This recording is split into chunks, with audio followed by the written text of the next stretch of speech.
Another thing I find quite hard to do, and I don't know why I'm projecting all my faults and difficulties onto you, because it's probably likely that you won't have these idiosyncrasies or faults.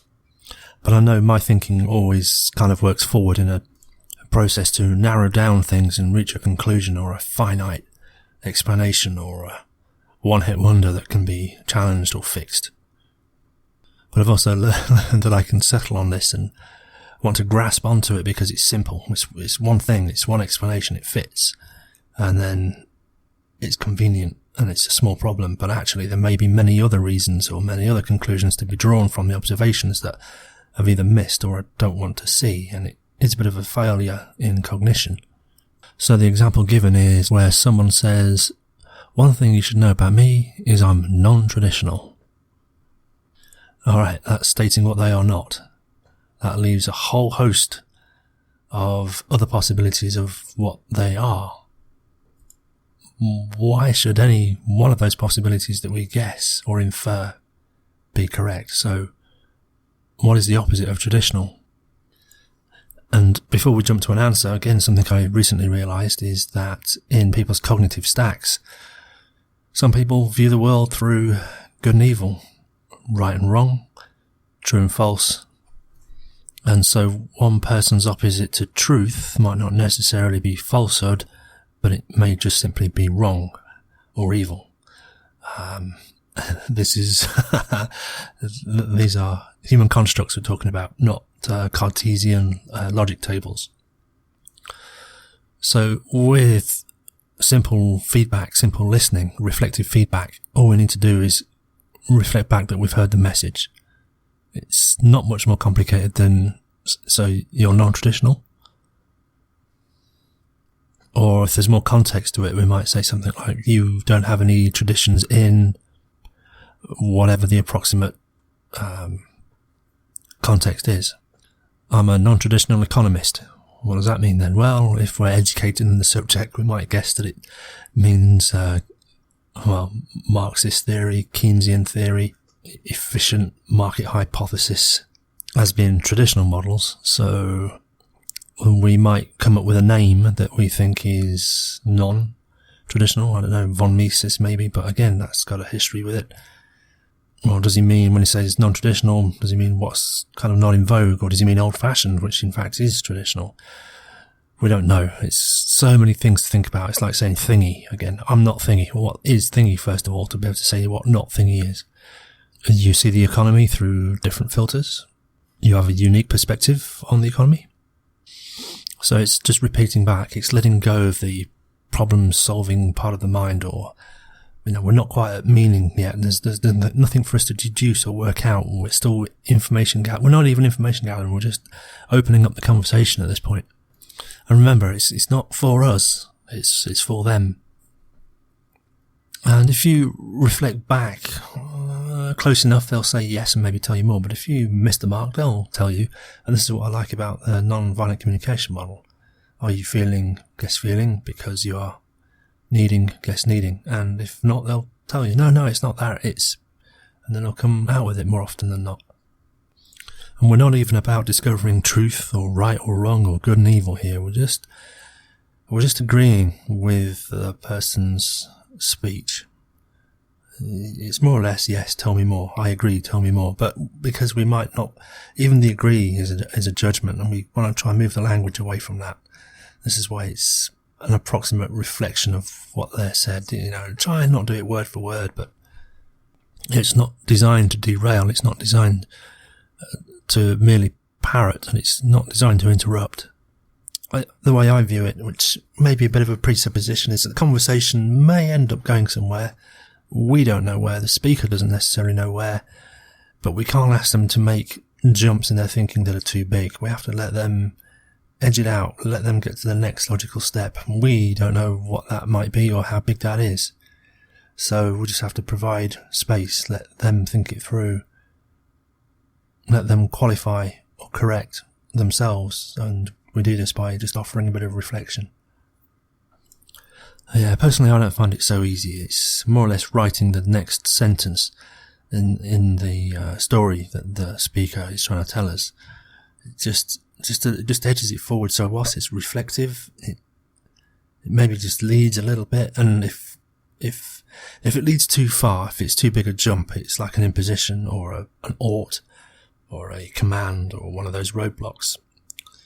But if it's just a reflection that just edges it forward, even if it's wrong, the speaker can course correct and carry the conversation down a different path. If it's right, it carries on that conversation in the same path. Needless to say, it's all the same path. It's just we don't know where the choices are, and that's what we're discovering. So in one sense, this reflexive or complex feedback is really a development of meaning.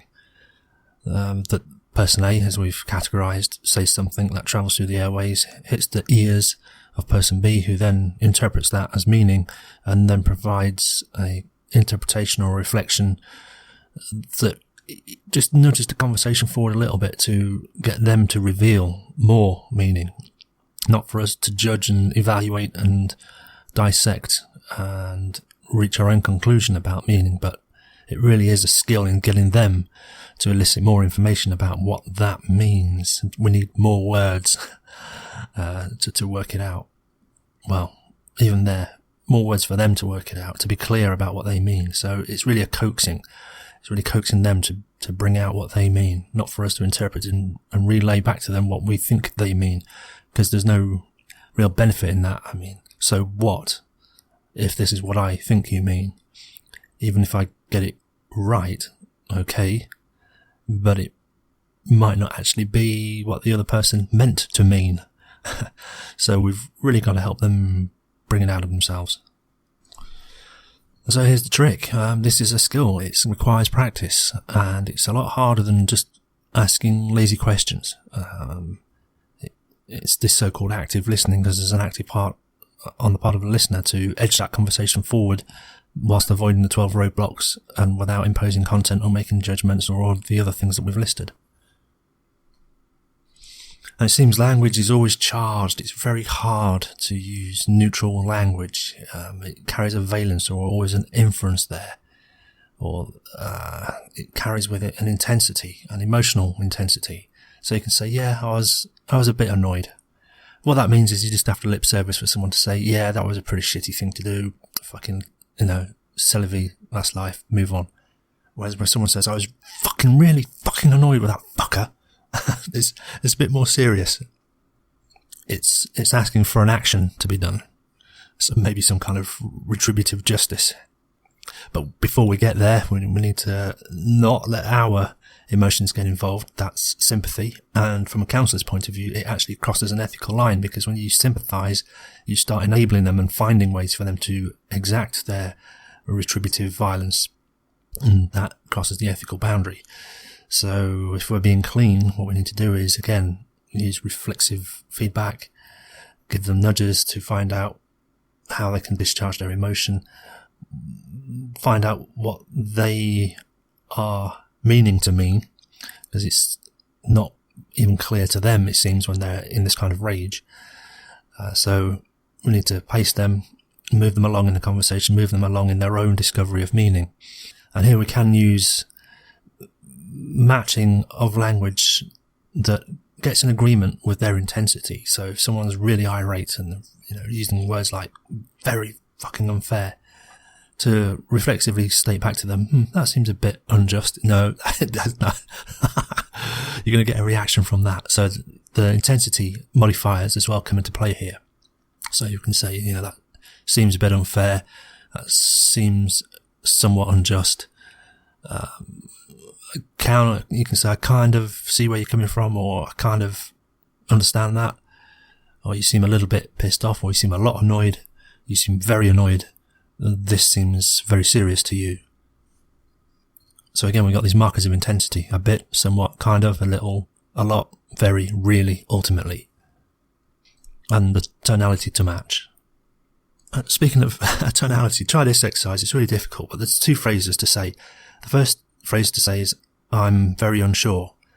And the next phrase is to say, I'm totally confident. But say the first one in a confident voice and the second one in a really unsure tonality. So it's going to sound something like, I need to get my headspace for this. I think I'm absolutely certain. I'm doubtful this is a confident voice. And I guess also, going back to the 6 or 7 basic emotions, if someone seems angry, levels of anger, you seem a bit upset, you seem frustrated, you seem a bit annoyed, irritated, you seem mad, you seem angry, you're fuming, irate, furious, you seem enraged. And here we can use a little bit of slick language. It's a bit beyond my skill level, but I've noticed that it can be done. It's because it comes from deep anchoring. So this is where, bring the car into the mechanic's shop and he hears the pops and the bangs and the wonky wheels and he looks at it and he says, oh my God, you're going to be lucky to get this repaired for under $5,000, or, you'd probably be better off writing off the car. Or, put it in a ditch, set fire to it, it'd be cheaper to claim on your insurance. And you go, oh my God. All right, leave it with me. And then it comes back and says, yeah, the repair bill was like 500 quid. Whew, wow, relieved. Even though it might only have been 250, you're still happy to pay a man 500 because you're deep anchored $5,000 as the cost. So when people are doing emotion, in theory, I suppose, if they're just mildly agitated, you can say, wow, you seem really pissed off, and make it sound worse than it really is. And I've noticed they'll go, no, not pissed off, just mildly irate. And they kind of back away from it. So they always seem to back away from the extreme case. But if you understate it, they're like, I'm pretty fucking furious about what happened today. And you go, you seem a tad trifled. It's like you're not taking them seriously then. And they'll say, no, I'm really, really fucking pissed off. And because you've misjudged their anger or not fed back to them what their meaning, they get even more annoyed. So it seems to, I think you've got to be careful there. Practice. So overstating seems to calm them down, but understating, it seems to encourage them to discharge that emotional content by venting even more. But be cautious, because if they get in discord with you, you will become the target of that frustration. They'll start, I don't know, what's this term, transference and all that. I don't know. It seems that's what happens from experience. Mileage will vary, I suppose. There's another thing as well, another method to do this using analogy or metaphor. And when I was doing the NLP training, I was quite surprised that people really struggled making up metaphors. It seems something that people struggle with, to make stories or narratives that are parallel to the meaning of an occurrence, but using different objects or different settings that result in the same conveyance of the meaning, but without the complicated contrivances and emotional charge of that particular situation. What's interesting about metaphors is that they don't even have to be structurally the same, so long as the feeling and the meaning that's elicited from the metaphor is very close. Provides space for thought, because it's delivering the same emotional payload and the same emotional response and the same meaning, but through a totally different context. And I think this provides people space to realise, wow, this is not only me that this has happened to. Wow, it's so common that it's happened that there's actually metaphors for this stuff. I'm not alone. I can suddenly relate, or I can now ask questions about this metaphor rather than dealing with the situation at hand, which is still pretty raw. So it provides, I think, an extra context for people to get hold of. Now they've got 2 points of data, and that sometimes points the way rather than just being mired in their own single point of data. It's all well and good knowing where you are, but if you don't know which direction you're pointing in, how do you know when to start walking? Because you might be walking totally in the wrong direction. What's even more rewarding is if you can use an analogy or a metaphor from that person's frame of reference, because it acknowledges their expertise, their insight, and it's like meme culture. You're only going to get certain memes if you're in that culture, and to an impartial observer, you look at it and go, I don't understand what that means.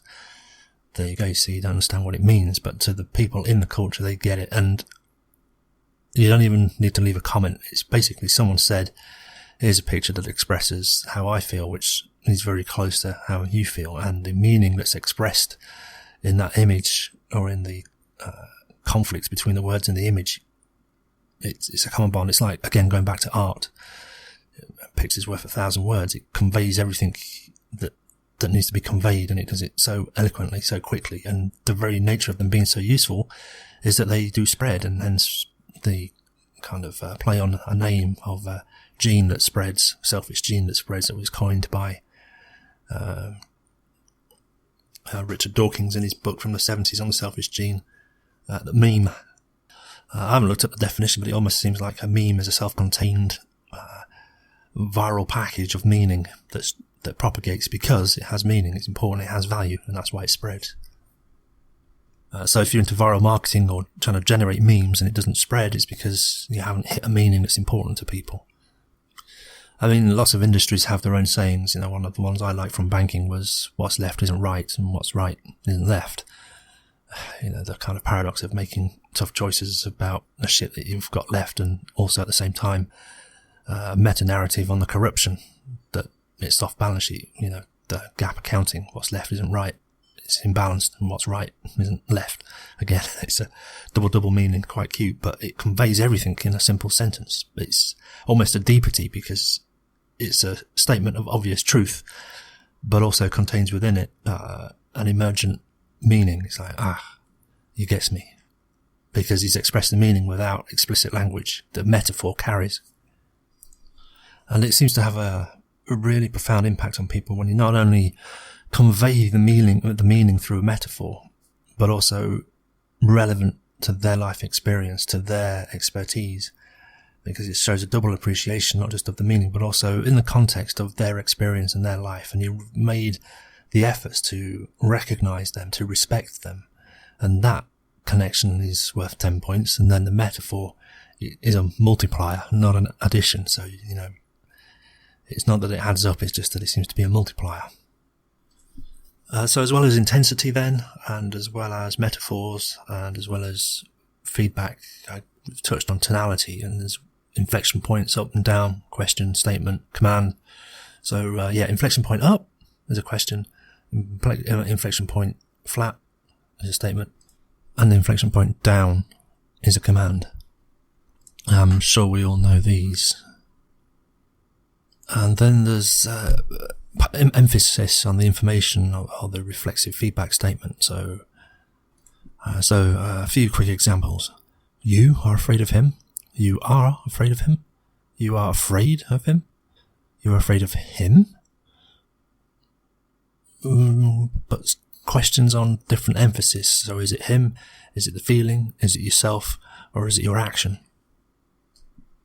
And the way these are constructed as well is you can also mix and match. So you can say you are afraid of him, which also conveys a different meaning.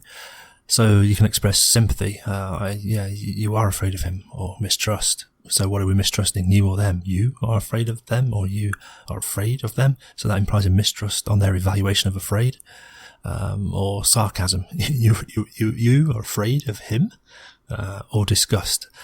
Let's see how I can do disgust in this one. You're afraid of him? Is that contempt or is that disgust? But you get the picture. Speaking of getting the picture, if you, like me, went to school and you did an art class, or you mucked around with your mates drawing pictures, at one time or another you drew something called an exquisite corpse. This is an early introduction actually to crowdfunding, which is all the rage these days. So it's a method by which a collection of words or images is collectively assembled. So each collaborator adds to a composition in sequence. So you can do this in writing, or you can do it in picture form. I like the picture form. So imagine you get a sheet of paper and you fold it up 5 or 6 times. So it's just an inch or two across the top, and the rest is folded up underneath. And then you draw a few lines on there, a few squiggles, and then you extend those squiggles down a little bit into the next section, and then you fold over what you've drawn so that it's obscured from view, but just the last few millimeters is visible. And then you unfold the paper so that one section is now free for the next person to draw on, but they don't see what you've drawn. They just see a few of the lines that you've left that lead into what you've drawn, and they pick it up from there. They draw that in, they extend out across the boundary of their section, then they fold the paper over, and then they pass it on to the next person. And then at the end, you unravel this surrealist drawing, and you can look at it and see the difference that other people have added and how they interpreted what was left by the previous person. And then the whole image takes on its own meaning. So this is a little bit like what we're doing with simple reflection and complex reflection. We're just getting the next paragraphs written There's two collaborators here writing a story. So just by way of getting started, supposing you went to somebody and you wanted to practice this and you designated them the speaker and you wanted to practice listening. So you would say, okay, listener, let's play a game. I want you to pick something to talk about, and then I just want to reflect back to you. So first of all, can you tell me what it is you're going to talk about? So then the speaker says, I think I'll tell you about XYZ. Now, they would have obviously picked XYZ out of all the other things that they could have picked on because, well, you can almost imagine the speaker saying, I'm going to tell you about XYZ because it's important to me. So if they say, I'm going to tell you about XYZ, your very next statement is, XYZ is important to you. So if you're writing the book, you can almost hear the story evolving. I'm going to tell you about XYZ because it's important to me. But obviously you've changed the words, not because it's important to me, because, you know, as a listener, you're now saying it, you have to reword it to say because it's important to you. But as they fit it into their book, they'll change the he for me, that kind of thing. So that's how it gets started. And hopefully they'll engage and tell you a bit more. And then you fill in the next sentence in that paragraph. And so it goes. Now, I think we can ask questions, but I think the guide is to do 2 or 3 reflections to every one question. And certainly in the early stages, these questions have got to be open questions, not questions that lead to yes, no, not questions that lead to evaluations or judgments, not questions that lead to actions. What are you going to do about that? No, keep that one off for a while. We don't know yet. We don't even know what we're negotiating, or we don't know what story we're writing yet. It hasn't been written. Yeah, so lots of practice for me then, because I am shit at this. And I always get the wrong end of the stick as well. It's like, when someone tells me a story, like, they don't want to tell me about a special relationship, say, between, in the sense that this relationship is a student mentor. And they say, this guy used to spend hours mentoring me. And the reflexive feedback might be, he saw something of value in you, or he saw something worthwhile in you that meant he wanted to invest his precious time in talking to you. See, that's so hard, because my immediate conclusion is, he needed to spend extra time with you because you're a slow learner. I'm realizing things about myself. It's not nice. It's not pleasant. Shit. Right, enough for now.